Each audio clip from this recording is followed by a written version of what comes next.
All right, what's up, everyone? Welcome to Roll Call. I am joined by a few members of the Chargers offensive line. We've got Dan Feeney, Bryan Bulaga, and Mike Pouncey with me today. Guys, how's it going? Doing good. Good. Going real good. Doing well. Well. Happy to see you. Before we kind of get started, just want to say big thanks to Dan for taking the time out of his extremely busy schedule to be joining us today. Yeah, absolutely. But it's tough during quarantine. You know, I got a lot going on the docket, and I got grilling to do. I got working out, so it was tough to schedule me in here. But thanks for making time, guys. Appreciate it. Obviously, it could be a stereotype to talk food and offensive linemen, but are you guys cooking things right now in this time? Like what are you doing? What are you grilling up? Oh, anything and everything I get my hands on. I mean, the beef is a little hard to come by at the old Costco and the butcher shop, so I'm running low on that. So I've been, trying to find other things. Got some ribs going, some steaks. So I got a big steak going on tomorrow. So tune into the Instagram. We'll put something up. We got a shortage of chicken in South Florida, so if you send me beef, I'll send you chicken, and we'll just swap it out. Overnight. I got you, bud. I mean, I'm not a professional grill master like Dan. We've smoked a couple briskets, some wings. I haven't smoked a steak. Is that even possible? I don't know. Is it good? Is it low and slow, man? You just kind of warm it up and you throw it on the grill right after and sear it. Ooh, delicious. It's a fat kid's dream. I'm gonna have to try that because what's it called? The sous vide? Is that what it's called? Yeah. Sous vide. Yeah. Sous vide. That's normally how we'll just take them off. I'll put them on the grill, get the char marks on them, so it has that grill flavor, and it's ready to go. Normally, it's pretty good. Yeah, you can't beat a sous vide. Yeah. I mean, you guys sound like professionals the way you're talking right now. We're not by accident. Like, come on. One of the other things that's happening during this time, Bulaga, you and I had kind of briefly talked about this a few months ago, was homeschooling. Pouncey, I know you have kids. Bulaga, you have kids. Did you guys have to homeschool them? How did that go? Did you ever think you'd be teachers at this point in your life, really? We're done with it now, thankfully, because I'm no good at it. I do not have the patience. My wife, she let me handle the morning session before I had to jump on the meetings and a lot of flashcards. I think that was the easy part. It seemed hard to me, but then what my wife was doing was like tenfold. You just try to do your best, and I think we did. We'll find out. But, it's true. It's just one of those things. Now, you definitely appreciate the teachers more. For me, yeah. all the work the kids do, you don't realize it because you're not there while they're in school. But I think for the most part is that when they're in school, it's more structure. When they're at home, they feel like they can get away with a lot more. When they're in school, they know they can't act up. They're gonna get in trouble with their parents. But my kids have always been in Kumon, so we do their school packets outside of school all the time. So we've been used to it. That's good. Feeney, obviously you don't have kids, but is there a subject, like if you were forced to homeschool, that you would just say, nope, it's a no-go, it's not happening? Oh, man. I feel like math, probably when they started incorporating letters into it. Algebra? After that, see ya. Can't do it. But I've been teaching. My dog, she's a good learner. So I've been teaching her. I've been doing a little bit, but obviously, I think a kid is easier than teaching a dog. So, it's not a big deal. Totally. I'm sure totally. these two guys completely agree with that. So much easier outside. Yeah. We're going to do a little thing called Explain Yourself, where I've gone through some archives on the World Wide Web or Instagram on the three of you. So I'm going to queue up some photos. I'm going to share my screen right here. I'm going to queue up some photos, and we're just going to kind of talk about what we see going on here. Can we all see Bryan Bulaga? Oh. All right. Oh, my God. Bulaga, what's happening here? Well, that's at the Welcome Back Luncheon. This year, particularly, was a Western theme. And I've never had that facial hair before. That was my first time cutting that. And I think I actually let that roll for a while too. And I kind of enjoyed it. I may bring it back a little bit for training camp this year because in 2016 we had a pretty good team.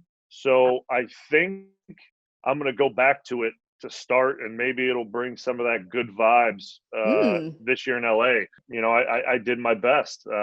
guys did a lot more than me. When Aaron does it, he's got that unlimited budget to find whatever he wants from across the world to fly it in for that. I'm not as particular as he is about what he would wear, but, that was my get up. And and now I'm looking at it. It looks pretty good. Yeah. So are you saying this plaid shirt wasn't flown in from Milan or anything like that? No, I don't. No, I think that was probably in my closet probably for 5 years. And that's what I pulled out that day. I'm not a big suit guy. Do we have to wear suits on the road? Is that something that we have to do? No, we're sweats.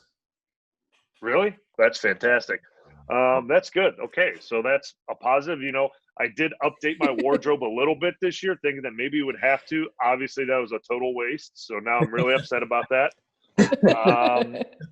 But at least I have it now, so that's good. But I'm good.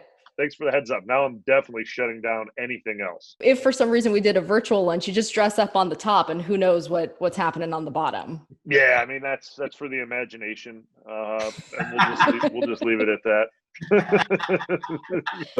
Feeney and Pouncey, any thoughts on this outfit before we get to the next photo? I think it's a great look. I think bring it over there to the West Coast, see how it works. If you said y'all had a great team, I'd be rocking one of those. Yep. All right. Let's do it. I mean, Bulaga, if I could give you one critique, I'd say probably throw a bolo tie on that and just really go out, really just tie it all together. That'd be my one critique. Other than that, phenomenal. Yeah, you're 100% right. I'd agree with that. Yeah. I'd agree with that. All right. Okay, next photo. Let me see. I didn't have to go far in Feeney's Instagram to find this because I believe this was just from a couple weeks ago. But this is a look. I mean, we have jorts. We have an American flag. I mean, I'm not going to explain it. Dan, take it away. You're my hero, Dan. Yeah, so that's so my thing is when I go work out, I like doing a little Freedom Friday, just to get the juice pumping for a little weekend, to have a good time. Saw this shirt and I was like, it's an easy purchase. Cut some jeans, made some jorts, and then obviously rocking the pit vipers and the mustache. And I mean, it's as American as you can get right there, I feel like. So wait, so you actually custom made the jorts? Yeah, you got to cut them yourself, Okay. I like it. I mean, it screams, I love America, which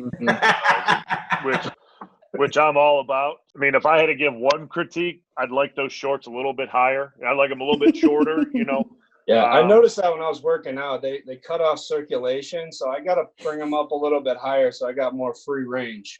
Is there stretch in the denim? There's absolutely zero stretch in that denim. So that's a problem. It is pretty tight along the waistband, but it's okay.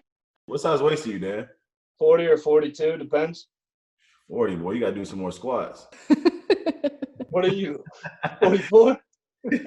42 with the belt. Yeah. I need it for the leg room and the man area. Gotta give it a little breathing room. Now it's all starting to come together, Dan. It's all starting to come. Yeah, I will say this is exactly how I envisioned this call was going to go today. 100%. All right, last up, we have Mike Pouncey. Oh my God. Do we have this? Can we see this? Yeah, this is just a great look. I think this is first when skinny jeans came in style. And actually, I'm embarrassed to say this, but this is actually before a game. I was sending this to my check this out though. I had the dreads at the time. I was really convinced that I could grow dreads. So I was growing dreads, a little fedora hat, nice little Rolex, waste of money, guys. Don't spend your money on dreads. The tattoos were just the final touch. You can see my neck tattoos are freshly done. So I think that's why the color is very bright on them. I think if someone's going to pull it off, it's going to be Pounce. So he pulled it off. I mean, the tattoos are on point. I mean, they do look fantastic. I don't know about the hat, maybe not my style, but you know what? That's to the eye of the beholder. I like what Pounce has got going on. Like I said, not everyone can pull it off, but he can. Yeah, I got a couple mixed feelings about it. I'll be honest. If you're going to take a picture like that, and you want everybody to see the ensemble, you got to get the shoes. My second point is, how much do you weigh here? You look like you're 220. No, actually, I can't even remember. In 2015, I was probably 290. I look skinny as hell. I think it was I don't know why I look so skinny in this picture. You know what it was? You know how sometimes we travel to hotels and we go to mirrors and we're like, bro, how do I look this good in this mirror? I know It's y'all the had lighting. Yeah. Oh yeah. I'm like, yes, everything. And I'm like, wow. So I took the picture. I was like, man, I look skinny. So it was just one of those. It was one of those pictures, one of those cameras, one of those mirrors that we see at those hotels, all those nice hotels we would stay in. We got a couple Big Ten guys on here. We have an SEC guy on here. I know that there's a lot of debate between the conferences. Which conference is the best and why?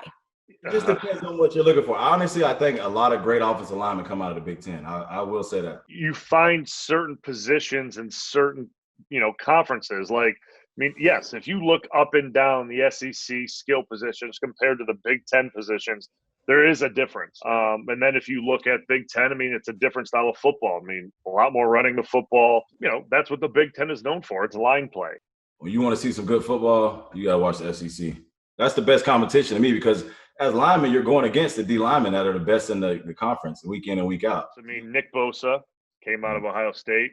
Chase Young came out of Ohio State. Joey came out of Ohio State. Those are pretty good guys. Those are pretty good rushers. I'm not saying that. We go Clowney. We go Clowney, Myles Garrett. But no, there's no debate here. There's no debate here. I understand the conferences. I'm just saying. It sounds like. I'm just saying. I gave you the Bosas. I gave you the Bosas. I'm definitely going to give you so generous. Yeah, no. Well, I mean, not generously, but they deserve it, but for sure. The Bosas and then Chase Young for sure. I mean, Frank Clark came out of Michigan. Okay, I'll give you Frank. If you're going to watch I feel like a faster paced game, that probably is the SEC. It's just a different style of football, right? I mean, besides Ohio State, it's very physical too. Yeah, I mean, I'm sure it is. I've never, again, I don't play in. I've never played in that conference, so I can't tell you how physical it is or isn't. I do know that the conference that I played in, the Big Ten, was a very physical conference. Should offensive linemen be required to run the 40 at the combine? No way. No. Yeah. No way. No. It should be optional. Okay. I mean, because you guys are not running downfield. Like, it should be a 20-yard split. Right. It should be 20 yards. Yeah, 20 yards or 20 yards for sure, because I think that should. We're running down the field like this, one finger up, because it's either a big play or worse. Past 20, I got my hand there. Do you remember your 40 times? 5-1. Okay. I think mine was like 5:06, I think. I think I was like 5'2". Slowest one of them. We're all blazing. Trust me, we're all fast. Oh yeah, that's all moving. That's all moving. That's all in the hips. Like, have you ever seen 300 pounds at a 5 flat? That's dangerous. It always impresses me when I see an offensive lineman running the 4s. Mm-hmm. 100%. I just like seeing it. It just makes us all look good. There you go. Add one to the bunch. Yeah. So those linemen, they're in the combine. Those are the only guys that'll run it. So it'll be like, wow, offensive linemen are really, really fast. Yeah, they're so fast. All right, do you guys want to play 2 truths and a lie? Yeah. Give it a whirl. I think Pouncey's got them loaded up. You want to go first? Yeah, I'll go first. All right, go. I went to the University of Florida. I have 3 kids, and I love playing golf in my off time. Golf is the lie. You only got 2 kids. I appreciate you, man. See, Bulaga ain't been around yet. See? Yeah, I got 2 kids, yeah. Unless you know of a third one now. I grew up around Tampa, so do you know of a third one? Not that I'm aware of, but I've never seen you on the golf course on your IG. I've seen you on that boat. I've seen you on that boat a bunch. Since we started following each other, we've all been quarantined. So, but before, I'm telling you, I used to go all the time. Okay. I told you I remember at Caddyshack. Whenever you guys come down, I'll tell you. Or you ever seen the movie Caddyshack? So I remember that. Yeah, that at that golf course they did the movie at. Are you really? Yeah, it's called Grand Oaks in Davie, Florida down here. Well, that was a fun fact. Yeah. I like that. All right. So so we figured. So Dan, Feeney got that one. Yeah, baby. All right. So Feeney, you want to go next? I got no kids. I played tackle in college, and I'm currently in California. Bro, no way you played tackle in college. Yeah. I did. Damn, no way you played tackle in college. I swear to God, dude, my last year I did. My last year, we had like 4 tackles go down, so they moved me out to tackle, and I was. Man, we have to see the film on this. Oh, that. It's all momentum blocking. It is literally just pure heart and determination. Like to go out again. there to block dudes like Joey Bosa, and it's rough. So is it true what they say or what? Is it scary out there or no? It's different, dude. A lot of time. A lot different. I go to center. Center is like right here. Guard, it's like kind of right here. And tackle, it's like now. It's like you can write a script during that stuff. It's nuts. I played in a high school, but high school is easy. I don't care. Like it didn't matter. Like, You're the biggest dude out there. You're just mauling. Me and my brother played right next to each other, but I've never played it at any other level other than high school. So I always wondered, is it scary out there or what? Because if you hear their stories, it's like horror stories. Like, man, this guy was, he had two hands on the ground. He was slobbing out of the mouth, and like I was like, God damn. Yeah, it's different, Pounce. You will not like it.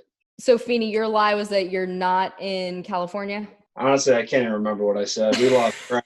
I got sidetracked. Did you say 3 truths?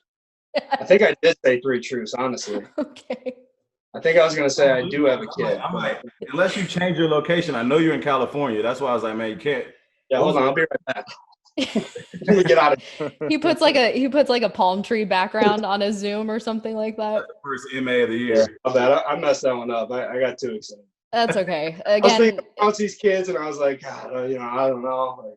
well, it's a good thing, as we talked about up top, that you don't have kids to homeschool right now, because Lord knows what that would be like. All right, Bulaga, you are up. What does that mean, Hayley? Lord knows what that would be like. Well, you couldn't follow a simple 3 directions for a game. There'd be so many pairs. All I know is that kid would be in a button-up American shirt, and that's. And you would teach him amazing grilling techniques from 100%. the time he's born, basically. 100%. Yeah. All right, Bulaga. I played middle linebacker in high school. I played guard in college, and I have 3 dogs. Middle linebacker. You don't have 3 dogs. There's no way. Pounce got it. I just know this because when a guy has a wife, there's no way he can have 3 dogs. There's no way. He's not allowing it. There's no way. I'm just telling you. Yeah, you're right. You're right. There you go. Yeah. Yeah, you can see middle linebacker all over his face right now. He was so happy when he told us that. As soon as he said, I knew. I didn't want to believe it though. I was like, "There's no way." He's been sitting waiting on it. What was that experience like? It was a lot of fun. I played it my sophomore year. Well, I played it my freshman, sophomore, junior year, and then my senior year, the first game, I got cut by the center like 3 plays in a row. Him going up to the second level, and I literally went to the sideline of my coach. I'm like, I'm playing DN. I'm done with this. Like, I'm not going to just continue to get cut all season. Like, I'm going to defensive end. But it was fun. I enjoyed it. I just, at the end of the day, just not fast enough. You know what I mean? And too big, I think. Then it all worked out. Look where you are now. Yeah, exactly. Yeah. Exactly. Last question for me, and as I was saying kind of before, I feel like there's a lot of camaraderie between you guys already. And obviously, Feeney and Pouncey, you've been here. Bulaga, you're new, but you're not a new guy to the league at all. But how do you build camaraderie through virtual meetings, given the fact that you guys haven't been able to get together yet, but the offensive line is known as probably the tightest unit on a football team? For me, I think, it's unfortunate that we can't do this in the room with each other, where you do get to, not just sit in on meetings and build that, chemistry on the field, but hey, like, let's go grab a beer after this, or let's go play some golf, or let's go do something. And that's where you really build that friendship and trust and everything off the field, so that it translates on the field. But I think our Zoom meetings start off with like a 10 to 12 minute, chop busted section, and where we just see what's going on with everyone. What'd you do the day before? What'd you do over the weekend? Just kind of, razz each other for, 10 minutes. And then we start. And I think that's kind of like what you said makes the offensive line room different than from a lot of other rooms. I think in the offensive line room, if you're sensitive, you're going to get found out really quick, and it's not going to go well. So you have to kind of like check that at the door and understand no one's off limits. And I think that's what makes it fun. Yeah, lucky enough for us, man, Brian and Trey, these are guys that are well respected around the league. Yeah. Guys that are great football players, Pro Bowl type players. So for us, you know, we all hit it off from day one. You know, a lot of these guys are football guys. They know football really well. As you can tell, Brian's going to be the spokesperson for the offensive lineman for sure. It was Dan last year, and we're giving that to Brian this year. He's passing it on. He can have it. Yeah, he can have it. But he's going to be our, you know, we all have this good relationship because, I mean, obviously we were all excited to get him a part of our room, and obviously be able to get Trey in a trade. And so I think these guys are going to be tremendous for our offensive line. I can't wait to get together and be able to gel. I mean, we've had an awesome time on these Zoom meetings so far, but you know, to be in the building, to be able to do different stuff together, it brings a different feeling. I just want to add, I was lucky enough to work with Trey a little bit when he was out here in California, and you know, just being able to work with, you know, a four Pro Bowl kind of guy. I mean, this dude, he's unreal. You know, he's a soft-spoken type of guy, but you can tell, you know, his knowledge of football and how he attacks certain situations on the field. It's unreal. So I was lucky enough to see him in person, you know, with a safe distance. And yeah, but no, it's good, man. And I mean, Brian hit it right on the head. You know, it's just, I feel like the O-line is always just something that will always kind of be together. And it's like, you have to be. If the O-line's not together, your team's not going to be solid. We're kind of the unit out. We're the biggest unit out there, you know? So if we're not gelling, then things aren't going well. So you got to always figure out a way how to do it. So you guys are awesome. I mean, thank you for the conversation, everything from food to jorts to tie-dyed shirts, whatever it is. We really appreciate it. Thanks so much for coming on, and hope to see you all soon. Yeah, absolutely. Thanks for having us. Yeah, appreciate it. What's happening, Chargers fans? If you guys want to see some more, click right here. Check it out. It's pretty simple. Right here. Check it out.